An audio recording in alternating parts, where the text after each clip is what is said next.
Hey there guys, real quick, this is the Elder Dadless, co-host of the Dadless podcast. Today, I'm here to tell you a little something about Anchor. It's the easiest way to make a podcast, and let me go ahead and explain. First of all, it is free, there's no upfront cost, it doesn't cost anything. It's a great way to get started.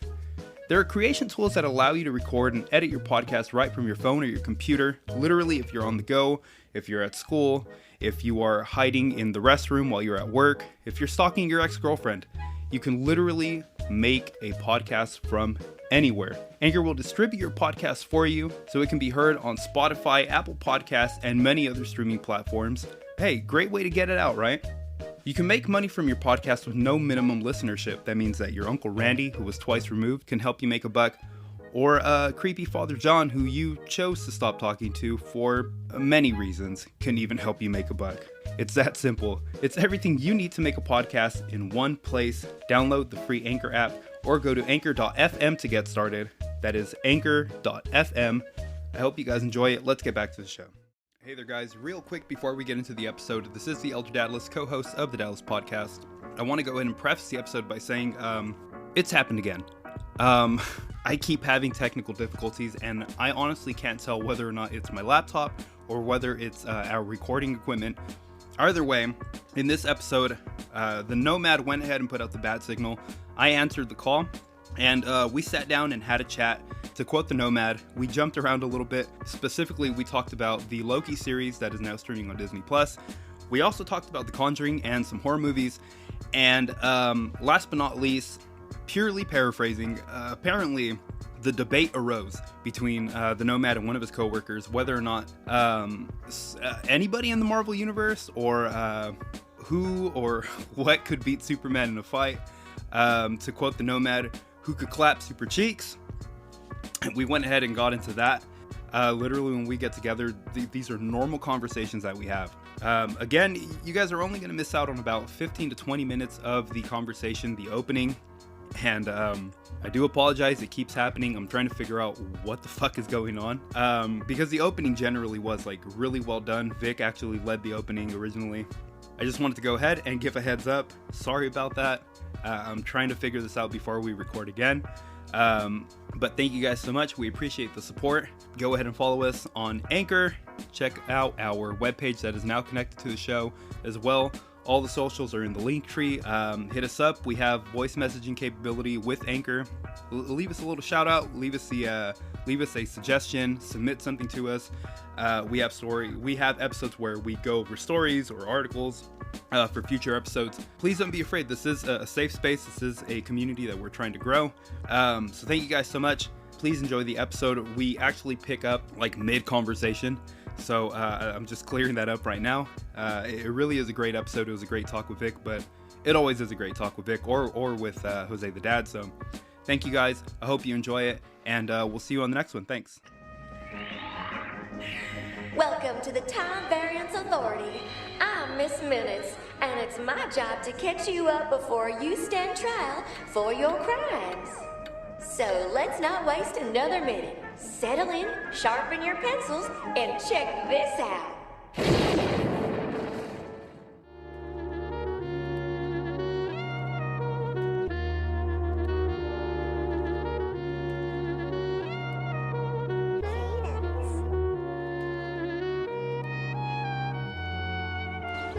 Isn't that a wonderful beginning?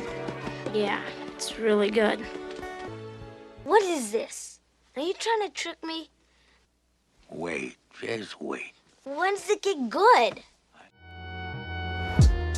What's up there, little homie? About ready to do this? Yeah, man, I'm ready. In this world, if you can't swim, you found the treasure. And if you fall, you better pick your punk ass up. That's right. And the rest of y'all, One at the ready? don't cut him no slack. Hey, Freak Joe! You're going nowhere! One. I got you for 3 minutes! 3 minutes of lead time! You got no backup here. I'm calling Veronica. Veronica, give me a hand. Y'all fools get busy. 3. Clobbering time. Anyway, he was sent a still in a text, and it said, we almost had this, but we had to cut it, and it was apparently in the scene where oh fuck, what's his name? Squidward, the Maw, the Ebony Maw. Ebony Maw. So the Ebony Maw has Doctor Strange held up in his ship, and when Peter and Tony are game planning how they get Stephen Strange back, originally Iron Man was going to place a suit. I don't know if it was the Stark suit or like another separate suit was going to be placed on Doctor Strange. Doctor Strange was going to like with the Eye Agamotto, and we were going to see like that one has an actual name though because it was in a comic. Oh shit, I know what it Iron is. Doctor, yeah, Doctor Iron Man. And then Tony was going to have the cape, the cape of levitation. Yeah, he was, shit. And that was going to be like this whole fancy thing, name. And it was a total wash because they didn't know that it would fit or that fans would react to it or whatever. But still, I mean, I'm more than fucking sure that Marvel has like these deep cuts for the MCU and for their movies. But I, again, like that argument that kind of, I mean, what's already been out there is the fact that it's like too little too late for the, for the DC universe to be like, well, you know what, let's go ahead and re-up with Zack Snyder's cut and see how it fares against what the MCU has currently. And even then, it's like, that's great. It was released now, but also the MCU's...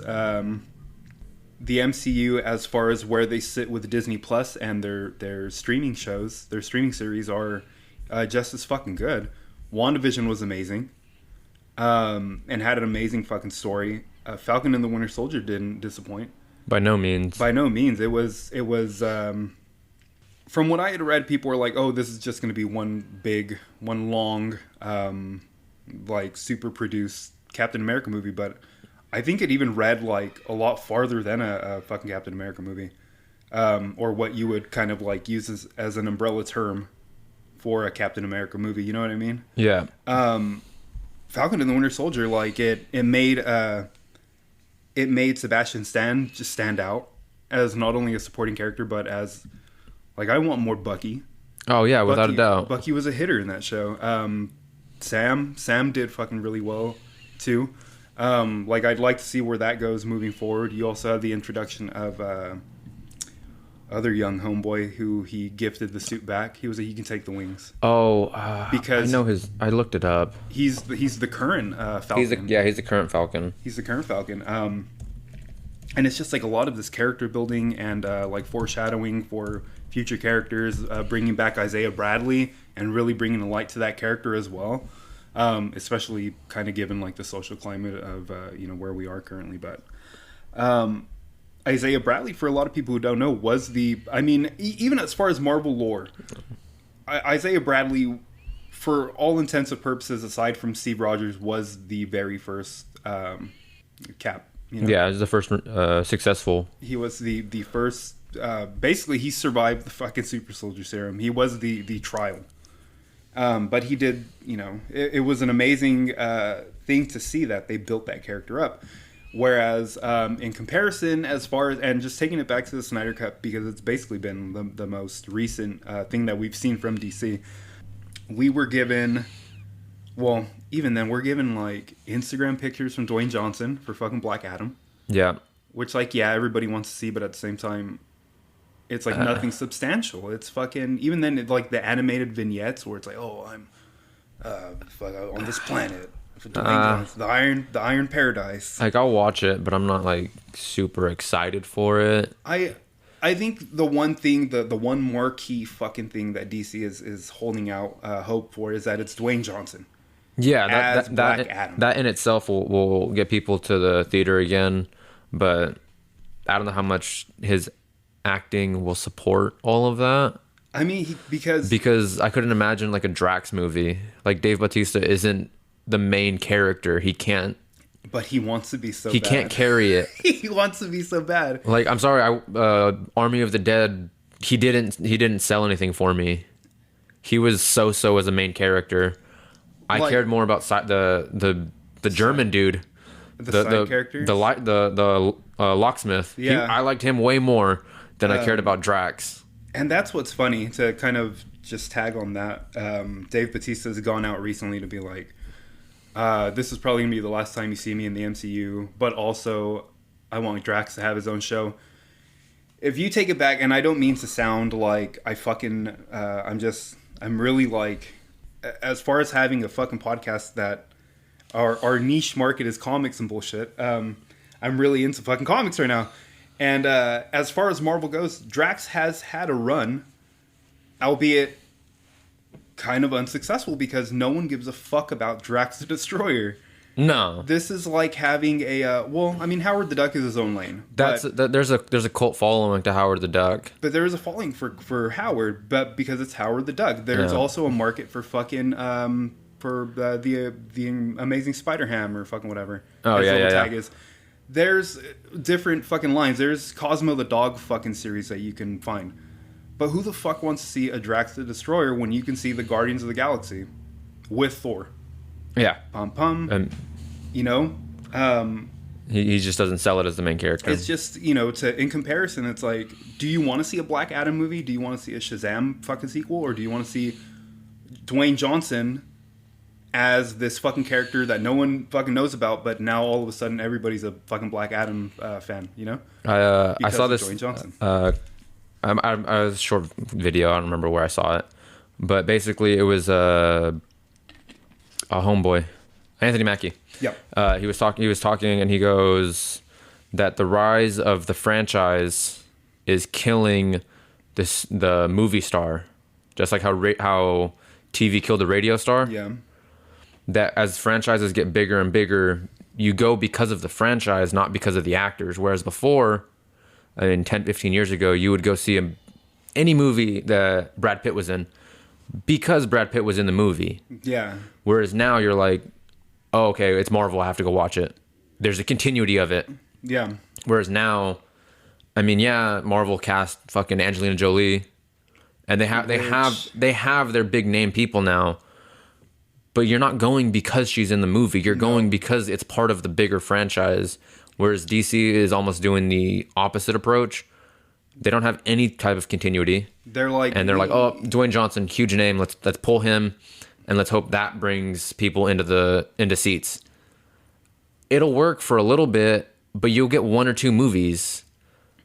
It's not a formula for success in today's atmosphere of content consumption. Like, as far as the consumer goes. Yeah, like people don't care enough about movies. Like, there isn't a movie star anymore. It's like, we're not gonna, as far as like what Vic's saying, to tag onto that. Back in the day, it was like Humphrey Bogart is fast talking high pants, and he's like, hey, slap you broad. You're like, fuck yeah, Humphrey Bogart. The same thing, James Dean. James Dean in mediocre actor is a fucking race car driver. Okay, cool. Let's go see that because it's James Dean. Again, and this is from like a total fan perspective myself, especially because this was my reaction. As far as with the Eternals movie, when they announced Angelina Jolie, I was like, why? And not so much because it's like, yeah, I'm coming to watch a movie. And I'm here for the franchise. I'm here for Marvel, and it's just a little strange to me that, what I'm trying to say is a little get choppy, but Angelina Jolie is attached to the Marvel franchise, but it's like, to me, it's strange because Angelina Jolie is Angelina Jolie. I see her in other movies. I see her in other big blockbuster like fucking dramas that are paraded around. But yeah, it's the same thing. It's the rise of these certain franchises and these universes, and like, again, from what Vic said, it's like, yeah, DC is like, hey, we have these characters, but guess what? Dwayne Johnson. This movie might as well be called Dwayne Johnson as Black Adam. Yeah, cool. It's very much in comparison to Jason Momoa as Aquaman. Hey, here's Aquaman, talks to fish, but guess what? Jason Momoa. What the fuck? Yeah, you're gonna go see it for Jason Momoa. I don't remember hearing anything really about the movie. Just people. Jason Momoa. It was just Jason Momoa. And it was him. It's like, hey, Entertainment Tonight. Jason Momoa is on the red carpet with a trident doing the fucking haka. Fuck yeah, Aquaman. Nothing about the movie itself. There's no substance. No. So I'm looking real quick at like the top actors of 2020, 2021. 11 of the top 15 are all in either Marvel or DC. And a few of these are overseas projects, I believe. Mm-hmm. I don't know who this individual is. I can't even Zhang Yi, if I'm pronouncing that correctly. Don't know who that is. But everyone else is pretty much like they're tied to these huge franchises. Even Jason Statham's right here, and I mean he's Fast and the fucking way. Jason Statham is 11. Number 1 is Sam Jack. Tied to Marvel though, or just... no, Jason Statham. He's it's Fast and Furious. I was like, excuse me, but he's still tied to a very big franchise. Oh yeah, because Liam Neeson's Taken. Like, so I mean, none of these people here are standalone. Let's do a movie and let's call it. It's always part of a bigger universe. Yeah. I mean, fuck, even Jurassic Park is going to cross over with Fast and the Furious.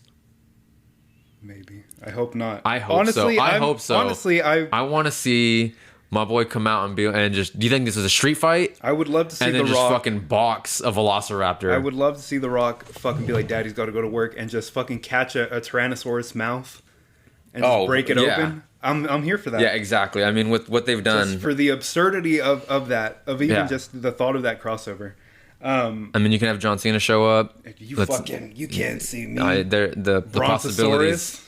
That'd be sick, dude. One last ride, but on Velociraptors. But yeah, sick. That'd be tight. You got Ludacris on a fucking T-Rex. He's like, "What is this? A pterodactyl?" Going to space with a rocket. Fuck yeah. It's funny enough because the other day we were like, when the trailer to. Maybe not Eternals. I don't remember what trailer it was that we were watching, but we were like, our reaction anyway, we were like, damn, Marvel's pulling everybody in. But it's like, yeah, because at this point, it's not so much where that argument was, oh, these comic book movies are killing the fucking movie business. Really? Because that's where all the fucking money is. And now all these Emmy award-winning actors and all these Golden Globe fucking, all these fucking people are coming and swarming to these franchises that otherwise they wouldn't give a fuck about. Because, 20 years ago, the landscape was like, no, we have to make these dramas. We have to make the same, fucking template movies that we've been making. These action movies that were, the president, he's under attack, fucking whatever. Olympus Has Fallen. Yeah. Olympus Has Fallen. London Has Fallen, another franchise. He has a new one coming out. Or it is out. But it's something... Yeah, it is. It's same premise. I think it's like a prime minister. It's the same thing. Or... Jokingly, it's American propaganda. What's up? Jokingly, look at Ryan Reynolds and Sam Jack made that body, the Hitman's bodyguard. Yeah, and now it's the Hitman's wife's bodyguard. Really? Which I'm like, the title itself is a little redundant and doesn't roll off the tongue. It doesn't sell to me as a consumer. It sounds like a fucking anime, but also, like one of those isekais. Yeah, I feel like it's just one of those like, oh, here's the movie, here's the plot, boom, boom, boom, let's package it, let's get it out. Like, it's just very, like, cut and dry. Rom-com movie, oh, you fall in love, I'm from this place, this is the setting, this is the third act, boom, boom, boom, let's fucking get it out. Featuring Kit Harington and someone else who's maybe little known, maybe who's really popular, like, on TV, on sitcom. We're building up actresses and actors and fucking, But, I mean, in comparison, it's this landscape now is, like, people want to attach themselves to things that are... I guess fruitful now, especially comic book movies.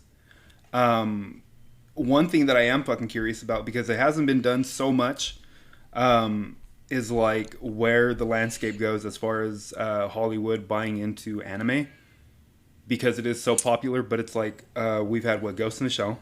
Yep. We've had Alita Battle Angel, which I had no idea was a fucking 90s anime. It was like an MTV I didn't anime. know that. Had no idea. But it was like an Eon Flux. Eon Flux? I think a lot of this is going to hinge on how Netflix's Cowboy Bebop is received. I think a lot of it's going to hinge on that. Sick.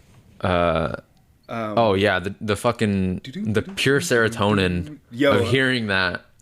That was sick. Just that opening trailer. Well, it wasn't even a trailer. It was just like a teaser. Yeah, it wasn't even anything. It was just saying that the original the composer was returning. Yeah, smooth jazz. As well, we've also had, and it's like a lot of these movies that have come by as far as anime goes.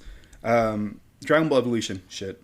Oh yeah, Alita Battle Angel has a cult following. Surprisingly, I've actually never seen the whole movie all the way through, but what I have seen is like entertaining, and it almost matches like the anime, like the animation to, I guess like the scene to animation comparison. Isn't there a live action Akira? I think it's being made. Or is it being made? I think it's thought I saw made. something about that. That's going to be an interesting one to see how that's we'll take it back. Like, developed in the it was either in the anime episode or it was the WandaVision recap. But we brought up how Michael B. Jordan really wants to buy into DBZ. Yeah. Well, like he wants to partner up with that. Yeah. And also as well, I think Vic read an article where it was like maybe Disney was going to pick it up. You remember that? I'm not sure. We were trying to find out who was going to develop that, but I'm not sure. It was that would be fucking amazing. That would be amazing if Marvel took that on like under their umbrella and just developed it. That would be fucking crazy. Well, I mean, even if the underlying Disney did stuff that. of what happens with these comic movies, or at least with Michael B. Jordan, have anime like ties.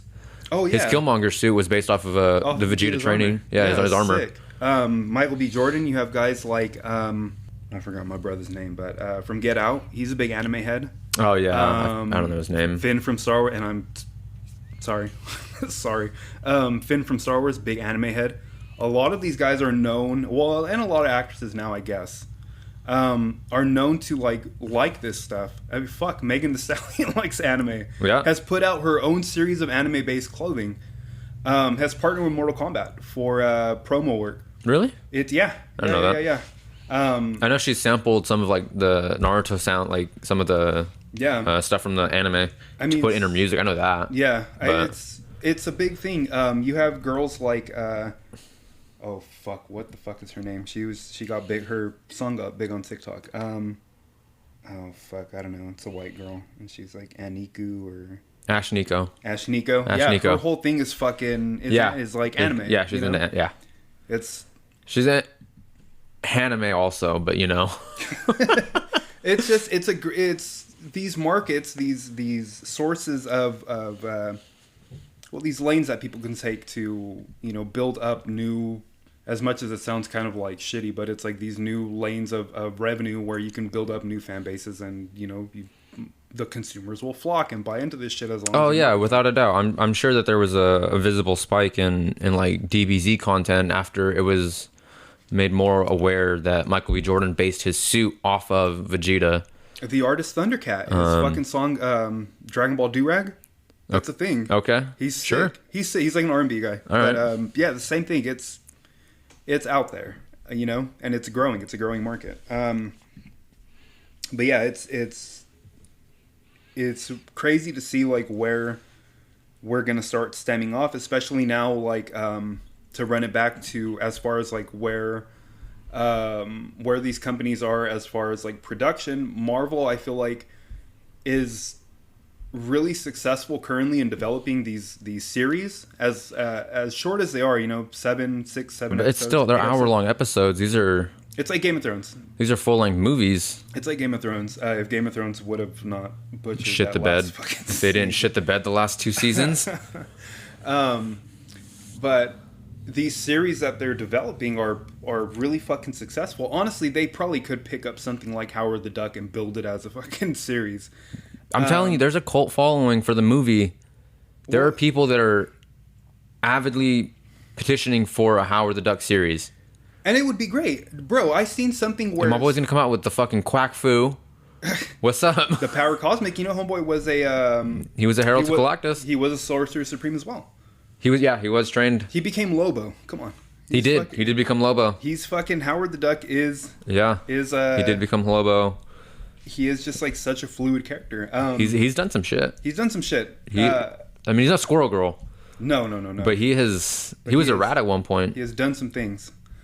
That's where I would also say DC, from what I understand from reading a few articles and whatnot, a lot of DC's revenue and a lot of where they spiked as far as success was their streaming series, where it kind of shit the bed with that DC Universe app or whatever bullshit.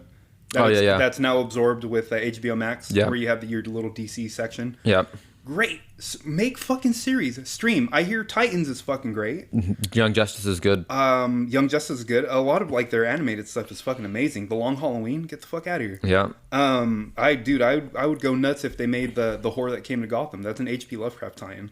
That's crazy shit. But from my understanding, DC got a lot of its numbers from like the Crisis on Infinite Earth. They did. Arrow was super successful. The Flash, to my understanding. I think a lot of that stuff also came from pulling like wrestling fans too. Yeah. I mean, it had a big that definitely had something to do with it. But it from my understanding, where DC fell short as far as like their cinematic universe, their television universe is where the fucking money's at. And it's like, why not invest in that? Why not restructure yourself and go for the fucking, go for that lane? I mean, Marvel tried it with Agents of S.H.I.E.L.D., Inhumans, all the Netflix series. They're all erased at this point. None of them are canon. None of them are canon. Nothing like. But it's like that being said. So now they restarted with the Disney Plus. I mean, literally, even huge now, success. Even now with introducing Loki, as far as where we're at, as far as the Marvel landscape, it's changed. Loki literally can rewrite. Well, not rewrite. It can introduce a lot more of, I guess, branches that are being extended into the Marvel Cinematic Universe, because it opens up. Like with the TVA, the Time Variant Association, some bullshit. Which is funny because of the research that I did. I left my notes at home, guys. The TVA has only really been seen in like 34 to 39 issues of Marvel ever. It is not a big thing. It's not anything fucking serious. As well, like characters like Mobius M. Mobius, who is Lightning McQueen. Lightning McQueen, but what the fuck is his name? Oh, his actual name? Owen Wilson. Owen Wilson. Wow. Wow. He's a wow. He's fucking. So as far as the comic goes, Mobius M. Mobius is the TVA. The Timekeepers have just made copies of Mobius M. Mobius, and they have other little support characters. Is that how that goes? Yeah. Okay. So as opposed to just having like a million Time Variance Authority. As far as just making like a bunch of creating, because they created their own little universe, this own little pocket in the universe. But the Timekeepers, who originally were villains, known as the Time Twisters, originally premiered in Thor, or were antagonists of Thor, and because Marvel, like kind of during their downfall in the 90s and stuff, they had to do this whole restructuring, and we're like, okay, look, the Time Twisters are now going to be just, they're a total wash. Let's re-up them. And they came back in Marvel Legends or Marvel Knights in Fantastic Four, and they were, these people who exist to, as far as to contain and correct time, to make sure that it runs its steady course. A la Endgame, where the TVA was created to basically discipline and regulate the Fantastic Four, because they were just fucking around with the multiverse. So they just they were fucking around too much. Yeah. So a la Endgame, where the Ancient One, is having the little talk with Bruce Banner about like how the timeline works and how it's supposed to play out. And Bruce is like, well, we're going to borrow the stones from these different eras, and then we'll just put them back where they go so that we don't affect the timeline. That's kind of what TVA is supposed to be doing. They're regulating things. Again, to touch on what Vic said, the TVA, by all accounts, they're not fucking privy. They're not big fans of the Avengers at all.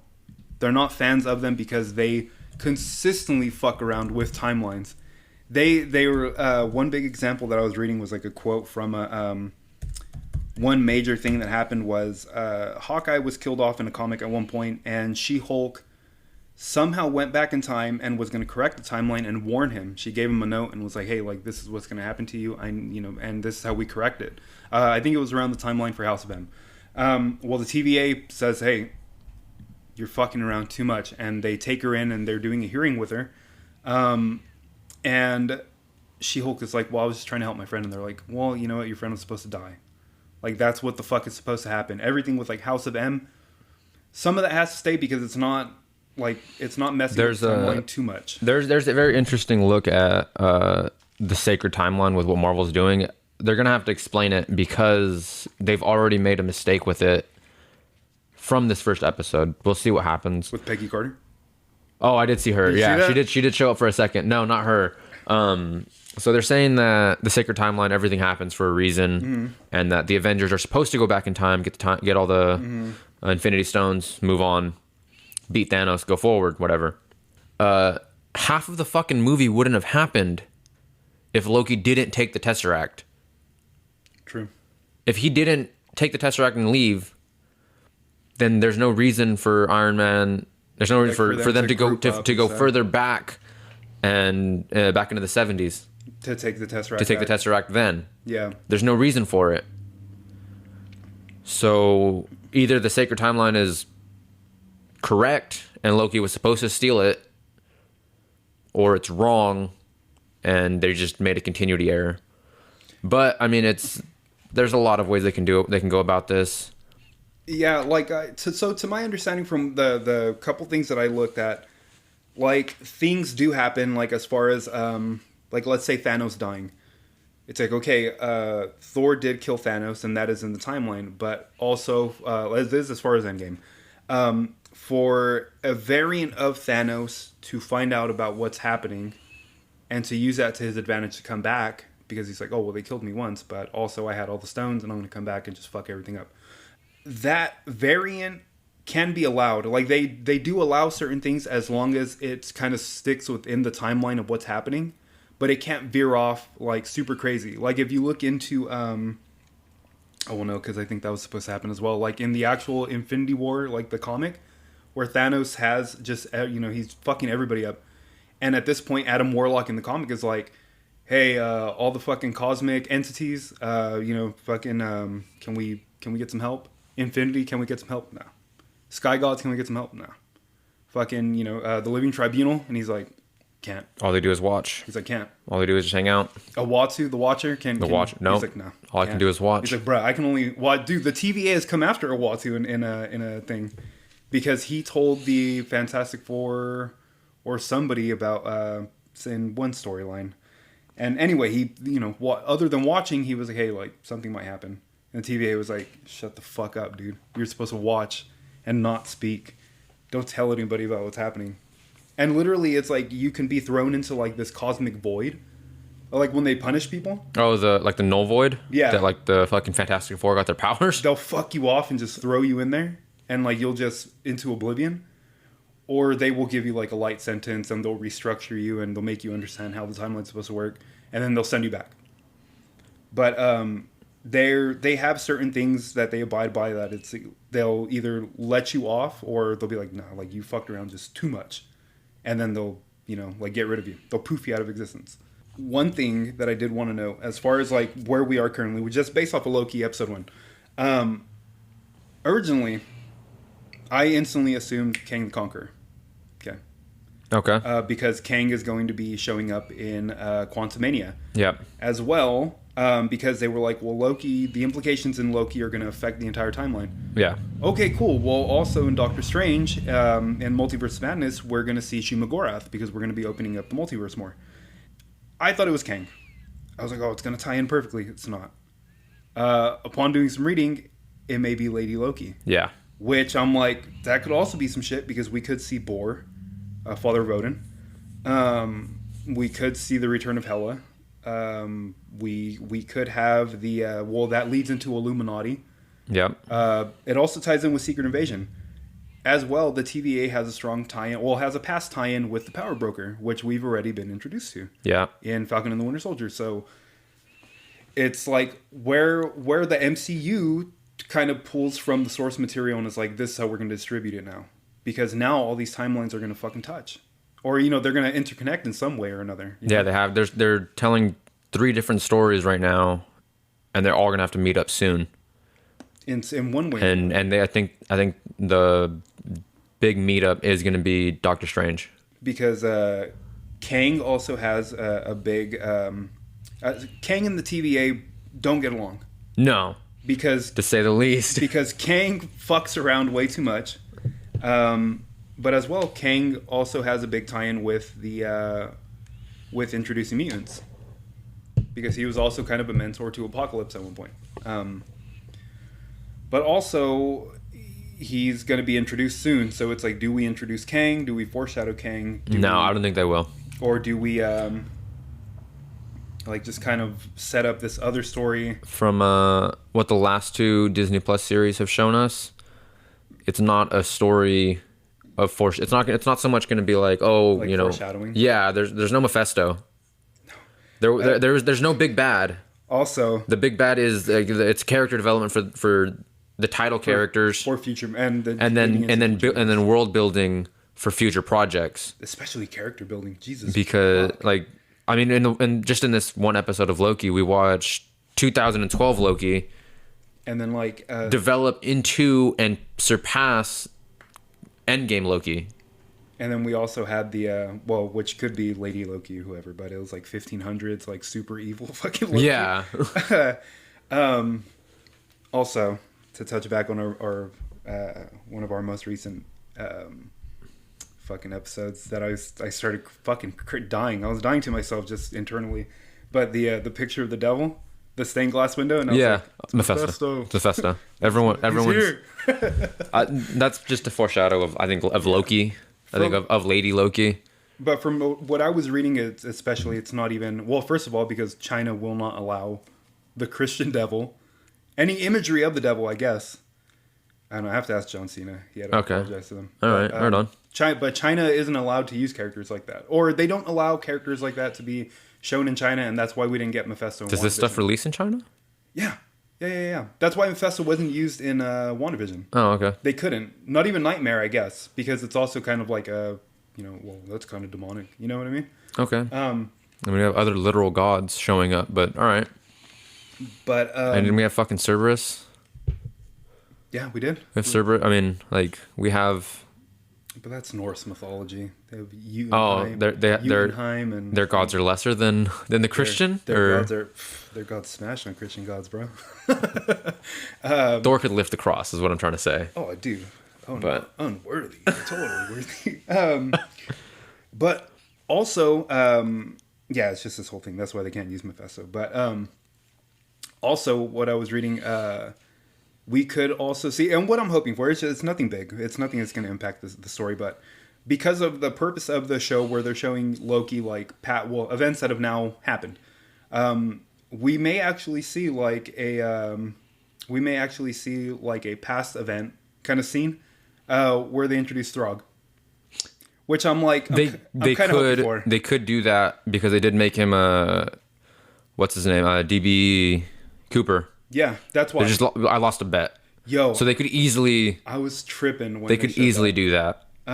Just as a little Easter egg for everyone, just like they gave us... oh my god, Beta Ray.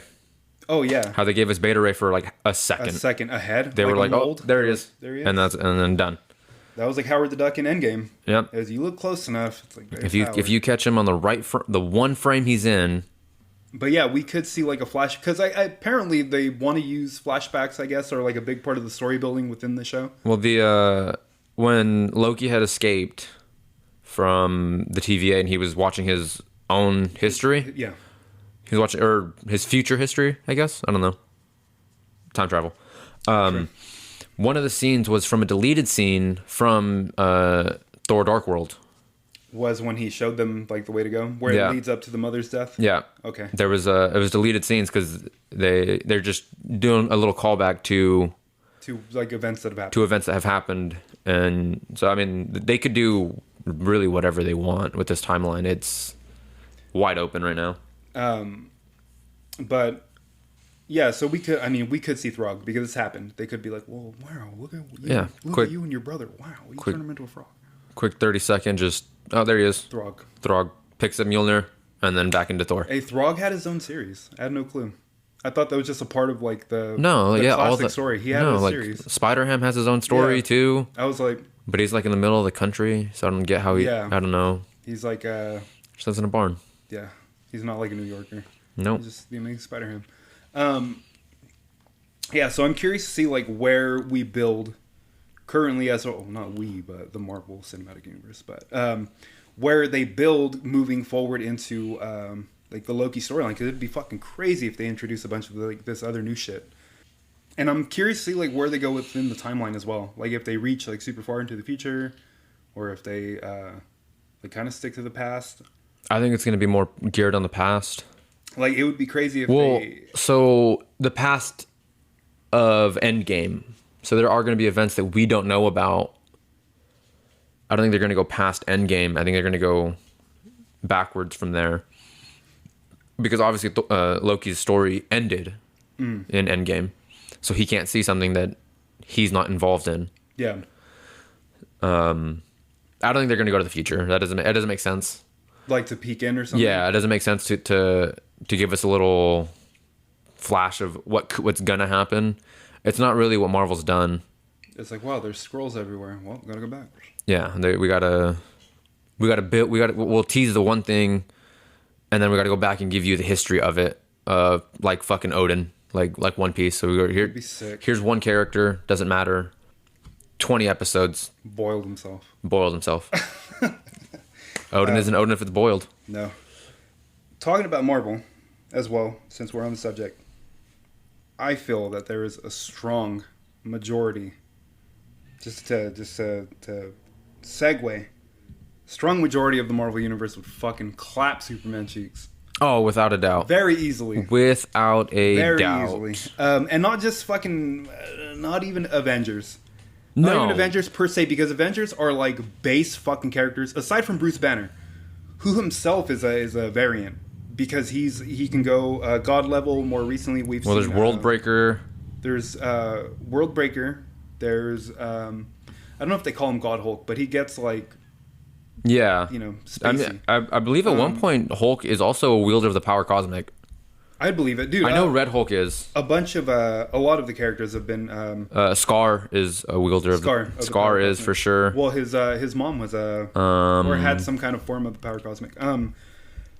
I was still going to talk about the Hulk, but... Red Hulk. Sorry, Red Hulk was for a short period. Yeah, a wielder of the power cosmic. Hulk also, I think more recently, in like the more recent incarnations of the Hulk, or the current series anyway, I think Hulk was like now at Devil Hulk or some bullshit, because they've introduced the one below all. Like we have the one above all, and now we have the one below all, and I don't know if like they tie that in.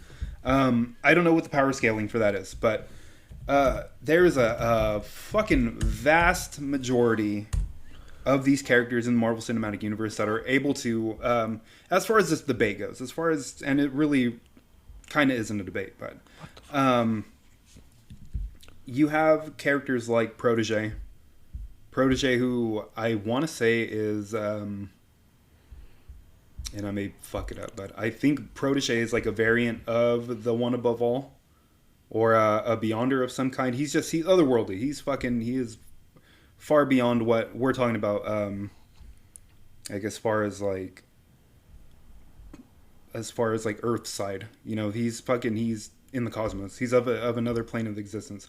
The one above all, the fuck out of here. Yeah. Death. The Beyonders in general. Any cosmic being. Really, any cosmic being. The Marvel cosmic fucking universe is vast and are super fucking. They're just strong. I think honestly, even like a lot of Asgardians would be able to hang with fucking. Without a doubt, yeah. And that's Odin. That's Thor. Thor especially. Guys like Balder. There's other different fucking Asgardians that are in that universe itself. But I think, and it's crazy. Balder as a character, is more trusted and more sought out than Thor. Really? Like Balder, if the Asgardians are like, Balder, what do you think? He'd be like, yeah, I guess. Like, yeah, Thor is worthy, kind of. And he'd be like, hey, Balder said so what's up? Like, he's the voice of reason, whereas, you know, the other Asgardians, they really only respect Thor as, like, Odin's son, or, you know, king of fucking Asgard or whatever.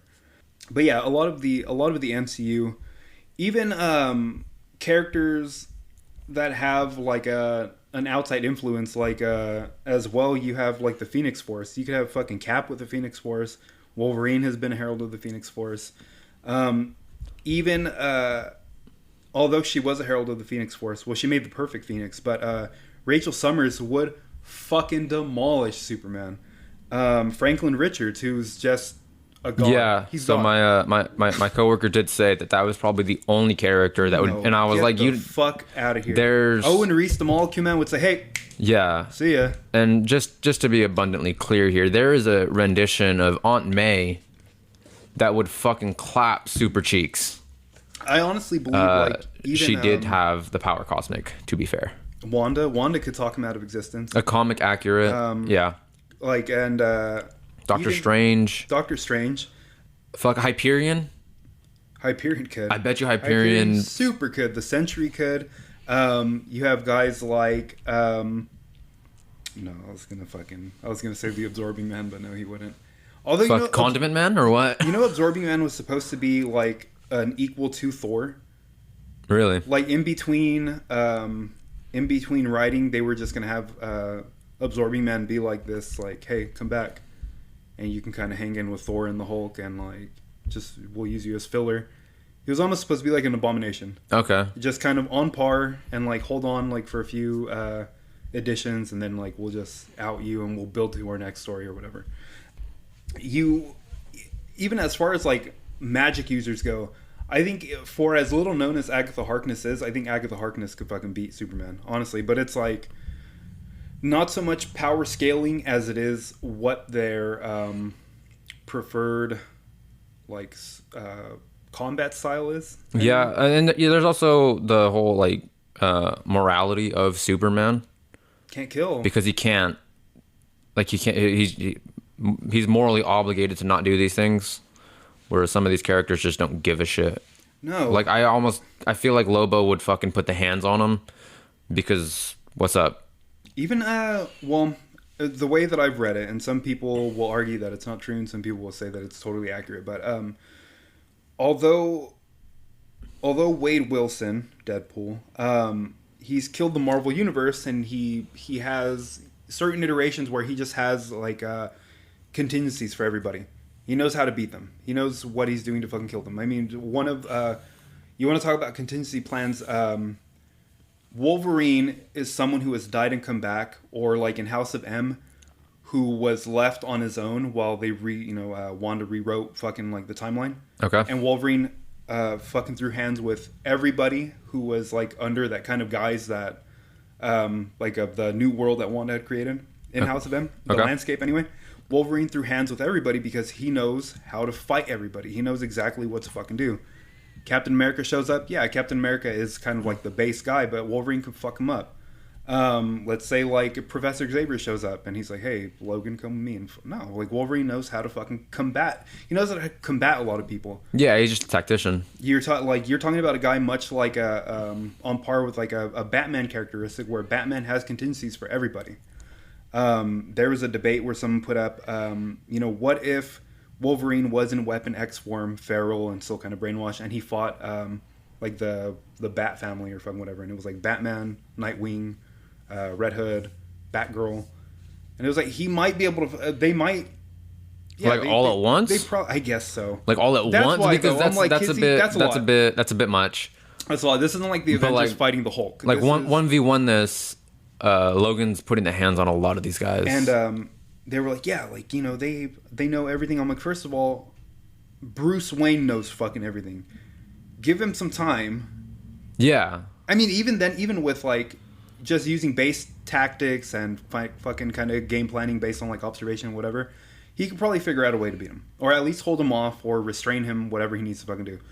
But yeah, you have your whole ass fucking family. Yeah, you fucking fighting one dude. We're running fade on this fool. But well, yeah, but like in comparison, like in House of M, where Wolverine was trying to survive because he was the only one with his memory still intact, he knew how to fight everybody because he has held his own against everybody. He was a product of the Red Room. He learned under Scarlet or Black Widow's like little the Red Room where they taught her how to be the Black Widow. Yeah. Under her dad taught Wolverine espionage, and he fought alongside Captain America. He was a fucking samurai or a ninja or whatever the fuck in Japan. Yes. Wolverine just knows. He knows how to fucking do things.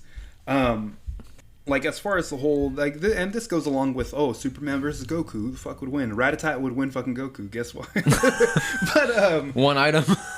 One HP left. One focus sash and a fucking Endeavor. Let's get it. He's really, as far as like just one singular character who is super strong, super fast, really who has like amazing physical feats and traits, has like some ice breath, has laser beam eyes.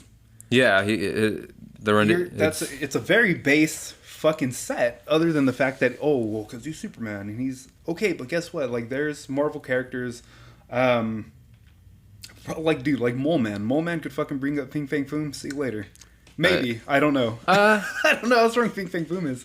But he gives Doctor Strange the work, so he does. But you have characters like Doctor Strange. Doctor Strange would have no problem. Magic. No, none. Fucking magic. Tony Stark, maybe not. Although he may have a contingency. I don't know. Maybe probably not. Maybe he'd call him fucking Hulkbuster. I don't know. I think he'd get fucked up. Hulk dragged him, dude. Yeah, Hulk dragged that fool. But I mean, the Hulk would be a real good matchup too. The Hulk would.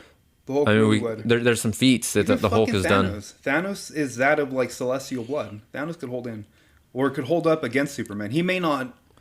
Thanos could die, but he would come back. I feel like if Thanos were to fight Superman, it'd be very similar to how he fights the Hulk, in that he chooses not to because he doesn't want to. Where Thanos, it's a lot of work, and he just doesn't want to do it. One of the only beings that Thanos actively is like, probably not, because once it turns into a long fight, Thanos will lose that. But you really have to pick and choose. As far as where this debate falls apart, you have to really take into consideration what Superman has as his base set of fucking skills and his characteristics, as well as his morals, because he won't fucking kill anybody. Yeah. And then you have to take into account the people that you're fighting. Is he fighting like base Avengers, like fucking? Is he fighting Rhodey? Is he fighting Tony? Is he fighting Cap? It's really few and far. It's like, is Cell gonna go fight fucking Yamcha? Yeah, sure. Is Cell gonna go fight Gohan? Probably not. There is a Superman form that, I mean, is basically just the one above all, but it's not even Superman. It's a robot with Kal-El's like soul, I guess, in it. Oh, really? Yeah, I can't remember the name right now. I'm looking it up. I know there are other iterations of Superman. Like I know back in the day. Here's Superman Prime, where he just becomes the fucking sun. He was Optimus. So he is just the sun. So he is his own power source. So like that version, yeah, he's gonna have. You're probably gonna need some help. But like, there's versions of Superman that are just not that great. Like I find it not hard to believe, because I really don't know like how much thought goes into the debate if you're just kind of going off of like face value of who the character is against just like characters that people know. Like you're not going to go up against a Beyonder or a One Above All. If you're talking about base fucking characters within the universe that you can kind of pick out that are like readily available on Earth, like Storm could probably hold up. I'd say like a lot of the Omega X-Men. A lot of the Omega level. A lot of the X-Men could best the fucking Avengers like easy. Oh, without a doubt. I don't get how that's a fight, because other than, like Iceman will fucking put the work on most of the Avengers. And he's like he's Omega level. He's Omega level. But he's like a fucking joke in every rendition he's ever had. No, I mean, we could look at Angel. Also Omega level. Also as like as one of the four horsemen, where he's like super powered up and shit. But you have characters like Black Bolt, who could whisper, and could destroy whole fucking planets. Again, you have like a Franklin Richards, a Rachel Summers. You have characters like Magneto. Oh yeah, Magneto in Days of Future Past, where he's just like he's old as fuck and already dying. He like where they explain it, they're like he's so powered up that he can see magnetic waves in like kind of like in I feel like Magneto could just shut off the sun. Kind of, well, he can pull iron from like your fucking body. Yeah, he can pull minerals from your body and be like, hey. Yep. But again, like a molecule, man. Owen Reese could fucking just be like Adam Warlock.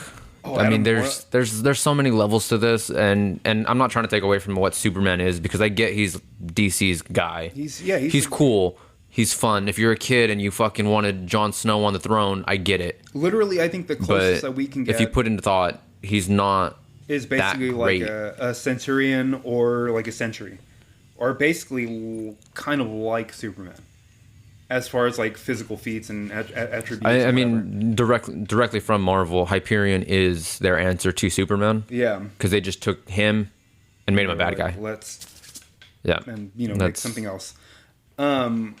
But it's like a lot of Inhuman characters. Characters from like the X-Men universe, and again, it's not to take away from Superman, because obviously Superman is like this. The feats are there, obviously. Yeah, but to say that he's just indestructible is a tad ridiculous. No, it's not. I mean, there's renditions of Spider-Man. I mean, there's the Cosmic Spider. We're Cosmic Spider-Man, yeah. I know we keep coming back to the power cosmic, but I mean, it's a thing. It's a thing. It's a thing, it's and there, and it's tangible. It's almost. It's again. It's. I mean, if you want to move away from like the power cosmic, it's easily something not as achievable, but it's like the Phoenix Force. The Phoenix Force could attach itself to someone that it finds worthy, almost like Mjolnir being fucking picked up by someone worthy. I feel like Beta Ray Bill could give him the work. He probably could. I feel like Beta Ray. He probably could. He bested Thor with no weapon. Yeah. And they were like, you know what, you're worthy off physical strength. He was beating Thor. Like, so you are worthy enough. We'll just give you. Silver Surfer took on Hulk during World War Hulk when Hulk was World Breaker. Yeah. Whereas in the movie we had Thor fighting fucking Hulk, and there was like, oh wow, like he bested our champion. In World War Hulk, Silver Surfer was that fucking champion, and he landed there because of some mishap with Galactus, and he fell into this fucking timeline or this place in the universe, you know. Yeah. And Silver Surfer was the fucking champion. Yeah, base Silver's not. And he was like, Hulk, I don't want to fight you, but I'm gonna have to shut your shit down. And it wasn't even like a fight. He was like, I gotta shut you the fuck down because I'm not gonna kill you, but like I'm Silver Surfer. I got the work if you want it. It's right here for you, buddy. Silver Surfer himself, yeah. Along with Adam Warlock, even then, like to take it back to Infinity War, the Infinity Gauntlet anyway. Adam Warlock was like, my number 2 guy right now is Silver Surfer. You wanna know why? He's a herald of fucking Galactus. He has ties to all the fucking cosmic beings, and like he's the only guy that can really help me. Like, all you guys can fucking. There's a scene in the Infinity Gauntlet where Thanos makes a cube basically, and he puts it over Cyclops' head, and Cyclops suffocates and dies. There it is. And there it is, dude. And this is no Infinity Gauntlet, because even the Infinity Gauntlet, introducing that to certain characters, like Howard the Duck's had it. Yeah. But you give it to like Thanos. Thanos fucking mopped up everybody with the Infinity Gauntlet. And I mean, the way they scaled fucking Captain Marvel in the movie, in Endgame, the way they scaled her, a little ridiculous, but well, it's funny because we haven't seen her do anything. Carol Danvers was a throwaway character, and until they put some fucking tits and ass on her in the 2000s, like in the current, so in the building landscape when Marvel kind of came out of their like bankruptcy, okay, and they were like, how can we get kids back into comics? Let's make Carol Danvers. Let's give her fucking ridiculous. I mean, it's TNA, and let's get her out there. But she was a throwaway fucking character, and that's why, like, again, in House of M, in the plot, Carol Danvers was this sought-after superhero that everybody cared about, that beforehand, no one gave a fuck about. And then she even had her own iteration of, like, Avengers at one point, too. She had, like, Blue Marvel and like Photon and bullshit like that. Oh yeah. But and like I think like Spider-Man 2 and shit. But Probably. still, I mean, even Vision could probably fuck Superman, dude. Yeah. He might be able to because he has kind of like that same. His attributes are almost like that of Martian Manhunter. Yeah. You know, like close. But even then, Martian Manhunter was like, that's a fucking good debate. Martian Manhunter could probably. Who can fucking Martian Manhunter stand up against in the Marvel Universe? But Superman is a base character. Like, if you want to debate it, we can, but at the same time, it's kind of a wash because it's if you know the Marvel Universe, if you know certain characters, you don't even have to go that far, dude. He'll get the work. He'll get hands.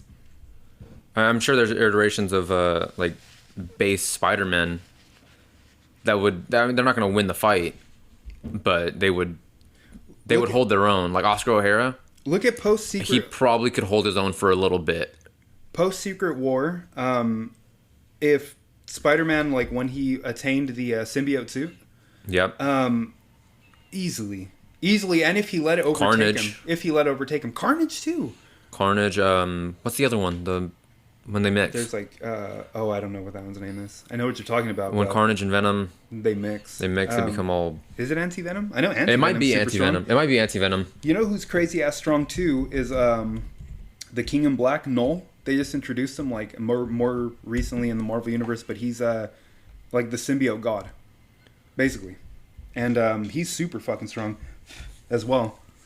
But yeah, as far as there being like a super big debate about like who Superman could best in the Marvel Universe and who in the Marvel Universe could fucking best him, it's kind of like few and far. Honestly, the Marvel Universe has a lot of fucking people that could just like totally wash their fucking hands in him.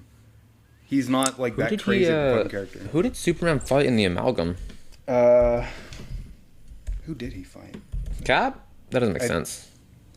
Well, because I'm trying to remember, like, a lot of them were, like, the Iron Lantern. It might have been Superman. Because I think he was, like, Super Soldier. Probably. I know Green Lantern beat the shit out of the Hulk, but that's because he just didn't let the Hulk get close to him. He played the distance game, and that was enough. Oh, yeah, that's easy. And even then, to, like, contain him. Who was, Gravity? Is that his name? Gravity Man? Gravity. That's Marvel. Oh, Marvel? God damn it, I had it. Gravity. I think it was Gravity Man. But yeah, Franklin Hall. Name. I guess to wind down, what did you think about The Conjuring? I didn't like. The Conjuring was good. I like The Conjuring. That was a good one. I can't say I've been a fan of the franchise because I haven't really followed it. But this last one was a good movie. I was expecting more, I guess. Would you agree that it was more of like it could have just been a crime movie? Yeah. Like there was a lot of detective stuff. It was very Criminal Minds. In comparison, if you look at like, I mean, not to say that it was good. I mean, I think it has like a 6 right now on Rotten Tomatoes. Okay, yeah, I gave it a little higher than that for myself. I thought it was more of like a 7.2, 7.3. 6.5 IMDb, 57 on Rotten Tomatoes. Just about. But that's also like you have to account that it's a horror movie, so they always score low. Yeah. It was kind of like a True Detective kind of movie. Yeah. Very like we got to solve this case, you know. But there's also a demon. In comparison, like Conjuring 1, really fucking good. A lot of horror elements, a lot of supernatural going on. Okay, cool. 2, there was like that. There was a lot of fucking supernatural going on in comparison to The Conjuring 3. Like, a lot of it was happening. A lot of it, even, like, they were just home scenes. It was like, oh, you know, the demon Valak, the main antagonist of the movie who they were trying to exorcise, was, like, showing up and attacking Lorraine Warren. Was like, what's up? You know, fucking bitch, I'm here. But the same thing kind of like the, I want to say Annabelle 1. Was very like I did see Annabelle, clips. I did see clips of Annabelle where she was moving around a lot and doing stuff. That's cool. This one, not so much. A lot of it, like more story. It was more kind of like exposition. It was more anecdotal. It was more telling a story than It was like Ed had a than heart horror. attack. Yeah, it was very interesting. Ed had a heart attack. They met at a movie theater. But then I mean, it was cool.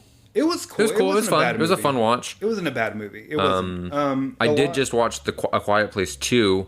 How was that? That was significantly better. I enjoyed that a lot more than The Conjuring. Movie theater? Movie theater. Oh, cool. Movie theater. I know we were just looking up in Sacramento. There's a theater that does 4DX. So you sit in like the pods. Oh, okay. And it fucking like. Oh, so I can throw up again or what? Yeah. No, Quiet Place was really good. The world building was ridiculous for such a small world. Where does it take place? Is it just like so it picks up right after one, like shot for shot, like kind of how Saw. Oh, it's right after. Yeah, like how Saw 2 picked up right after. Yeah. How the guy gets up at the almost identical to that. Whereas, all right, everything happens in one, and the family's dealing with that shit, and it's like and it picks up right after. I know where it's down south. Okay. It's down by I don't want to say in Texas, but like somewhere over there in that area. Yeah. Because they are right by the ocean. Yeah, it was significantly better. It wasn't really a horror; it was more a psychological thing because it does take away your sense. It either overstimulates your hearing or understimulates. So either it goes completely quiet or they're just bombarding you with noise. Yeah. Well, because they have to like downplay it, right? They have to like set it to the tone of what's going on. Well, so the daughter is deaf? She's deaf or she's hearing impaired. She can hear a little bit, not a lot. So it changes from, I guess, traditional hearing to hers. From like a speaking role to the perspective of her, and you're in her. You're not looking through her eyes, but you're hearing through her ears. Yeah. So when like the tone of of the setting anyway, the landscape of so it'll change to her doing something, and it is complete silence. Huh. And you're watching, and you see what's happening in the background, but you're aware that she can't see it or hear it because she's doing something else. But yeah, it's very interesting, like approach to the like taking away a sense, much like Bird Box, where it took away your sight. Like, you can't do that as a movie. You can take away the character's sight, but you can't take away the audience's. Yeah. Whereas you can take away our hearing, and it was done very well. Of the two movies, A Quiet Place 2 was significantly better, in my opinion, than Conjuring. I think, yeah, I see. I haven't seen. I was waiting for A Quiet Place to be able to stream it, or to watch it anyway. Yeah. I think the last movie I saw in the theater was like Godzilla vs. King Kong. Probably. We're in Florida, so yeah. Probably. Oh no, we saw it. Oh, you watched it here? Yeah, you watched it here. That's That's right. We came back. Yeah, that's right. Funny enough. So back in '83, when this case happened, like this whole "Devil Made Me Do It" case. Okay. Back to the Conjuring. Back to the Conjuring, real quick. Back in '83, this was picked up as like a mini TV series, and it was called The Demon Murder Case. Oh, right on. Where Arnie Johnson was played by Kevin Bacon. Oh, right on. Footloose. And it has a 4.8. Perfect. But like 81% of people like it, so it was kind of like a cult. Yeah. Kind of like almost like It. Like a televised. Oh, okay, yeah. You know, the original. Yep. Yeah. And so since I did watch The Conjuring, I went back and I watched La Llorona, and that was dog shit. Right? It was like someone Googled Mexican lore, and they just took it for face value. They didn't explain anything. They didn't explain the eye. They didn't explain why they were rubbing the eggs on things. They didn't explain her very well. No, it was a very like... It was very strange. It was weird that you could only see her through reflections or through things. Because that's not... I don't remember that. Chamber of Secrets? Yeah. Like, it was... It was a strange movie. Was a bad movie. It's of the two... from reading, again, and from like looking into the whole James Wan universe, it's like La Llorona wasn't well received. The Nun... I heard The Nun was bad. But La Llorona is now like not a part of that universe, apparently. No, it's not? Apparently, it's not. Okay, I mean, if it's bad enough, yeah, you get rid of it. I guess so. Like, they since have made a like it's not statement canon. about it. And we're not. like, yeah, it's not a part of the universe. All right. So La Llorona, The Nun, which The Nun was like, it almost seemed like just too much. Okay. Like, just a little too much was fucking happening. But, I mean, it's it's a fictional movie anyway. So Yeah. what does it matter? And then the very last Annabelle movie was Annabelle Comes Home. I think there's 3 of those. Annabelle Comes Home. There's like 9 or 10 of these movies in this franchise. Yeah, and they're all just separate stories. Yeah, and they all just happen to have the Warrens, or they reference Annabelle, or I don't know. But that Annabelle Comes Home movie is by far fucking super ridiculous. Is it? It's bad. Really, yeah, it's bad. Like, it's bad. I mean, watch it. Oh yeah, but it's fucking bad. It really is just silly. Like a lot of the shit that happens in it. I did want to before we close out. Because we got to talking about horror movies anyway. Yeah. I wanted to give a short list of movies that I would suggest. Hey, go and watch them. The Witch, 2015. Yep. A really slow burn, made in a traditional kind of like psychological English fucking horror movie. Occult by all means, a super occult, and this is very like my vibe right now. Because I like a lot of this stuff, and this as far as supernatural goes. Occult horror is like what I'm very into. The Witch from 2015, a real fucking strong one. 2 real strong ones for me, anyway. Hereditary 2018, great. As well as Midsommar. I've heard it pronounced differently. Midsommar. Yes. Yeah. So I don't understand what that means. I don't know if it's a fucking German thing or whatever ethnicity they are. I don't know. From my understanding, it was more like a kind of like that. It's like when someone says Hunter x Hunter. Yeah. Like it's a preference. Yeah. You're just trying to be douchey about it. Yeah. It's just that. Hey, it's a large coffee, not a fucking venti or whatever. It really just is a pronunciation. Based on where they're at. Hereditary, Midsommar. Sinister, 2012. Really fucking good. What they do with found footage and like how they kind of put a spin on it is really fucking well done. It's amazing. Autopsy of Jane Doe. It's really fucking good as well. 2019, there was a movie called The Wretched, and I believe I saw it like on Hulu or Amazon Prime.